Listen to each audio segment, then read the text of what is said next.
जहां एक और मिडिल ईस्ट में उथल पुथल देखने को मिल रही है, तो वहीं हमास इजराइल की जंग के बाद अब सीरिया में भी खलबली मची है।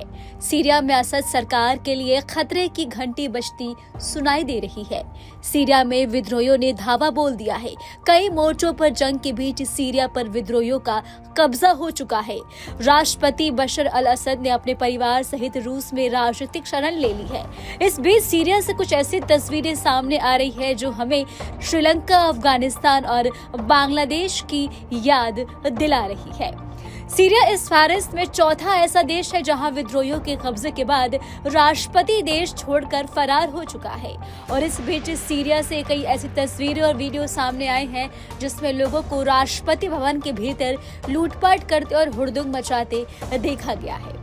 इसी तरह लूटपाट श्रीलंका के राष्ट्रपति भवन, बांग्लादेश के भवन और काबुल से भी देखने को मिली थी। इन तस्वीरों में देखा जा सकता है कि लोगों की भीड़ राष्ट्रपति भवन पर टूट पड़ी है। लोगों के बीच में सामान लूटने की होड़ मची है। राष्ट्रपति भवन में हर एक तरफ सामान बिखरा पड़ा है। लोग बिखरे हुए सामानों के बीच अंधेरे के बीच टॉर्च जलाकर कुछ तलाश कर रहे हैं। राष्ट्रपति भवन में लूट की एक तस्वीर में एक महिला को डिजाइनर कपड़ों के साथ राष्ट्रपति भवन से बाहर निकलते देखा जा सकता है। इस महिला ने अपने कंधों पर कपड़ों का ढेर रखा हुआ है और वो खुशी से झूमते हुए बाहर निकल रही है। राष्ट्रपति भवन में घुसी भीड़ सिर्फ लूटपाट ही नहीं बल्कि वहां महंगे सोफों पर बैठकर फोटो और सेल्फी ले रही है।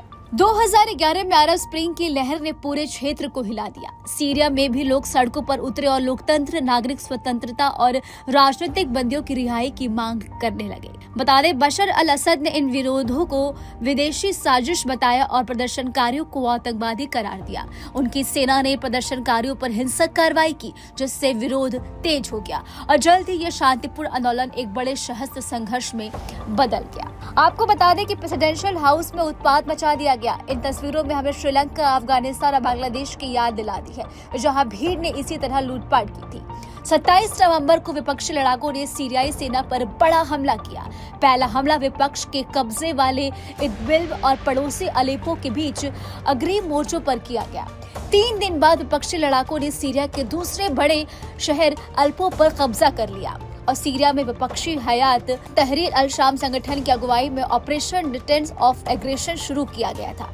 अबू मोहम्मद अल जोलानी के नेतृत्व में एसटीएस सबसे बड़ा और सबसे संगठित है, जिसने इस हमले से पहले कई सालों तक इदबिल पर शासन किया था। अब जान लेते हैं सीरिया से पहले कहां हुआ तख्ता पलट। बांग्लादेश में 5 अगस्त 2024 को हिंसा के बाद लोग प्रधानमंत्री हाउस में घुस गए थे। इस दौरान लोगों ने पीएम हाउस में जमकर लूटपाट की थी। श्रीलंका में 8 जुलाई 2022 को तख्ता पलट हो गया था। दरअसल श्रीलंका को दिवालिया घोषित कर दिया गया था। इससे नाराज लोग राष्ट्रपति गोटबाया राजपक्षे के सरकारी आवास में घुस गए थे और जमकर लूटपाट की थी। इस बीच राष्ट्रपति गोटबाया देश छोड़कर फरार हो गए थे और अफगानिस्तान में अगस्त 2021 में तालिबान का कब्जा हो गया था। अमेरिकी फौजों की अफगानिस्तान से वापसी के ऐलान के बाद तालिबान ने धावा बोल दिया था और अफगानिस्तान सेना ने हार मान ली थी। इस बीच राष्ट्रपति अशरफ गनी देश छोड़कर भाग गए थे। आपको बता दें कि असद के देश छोड़ने के बाद सीरियाई प्रधानमंत्री ने विद्रोहियों को सत्ता सौंपने का प्रस्ताव दिया। पीएम मोहम्मद गाजी अल जलाली ने एक वीडियो में कहा कि वो देश में ही रहेंगे, जिससे भी सीरिया के लोग चुनेंगे उसके साथ मिलकर काम करेंगे। एक हफ्ते में विद्रोहियों ने राजधानी दमिश्क के अलावा सीरिया के 4 बड़े शहरों पर कब्जा कर लिया है। अब सवाल है कि सीरिया में आगे क्या होगा। विद्रोहियों की जीत के साथ ही सीरिया में बशर अल असद ने 24 साल के शासन और देश में 13 साल से चल रहे गृह युद्ध का अंत हो गया है। अब सीरिया की राजधानी दमिश्क पर हयात अल शाम का कब्जा है। फिलहाल इस खबर में अभी के लिए इतना ही। आपको हमारा वीडियो कैसा लगा हमें कमेंट करके आप जरूर बताएं और हमारे चैनल को सब्सक्राइब करना बिल्कुल ना भूलें।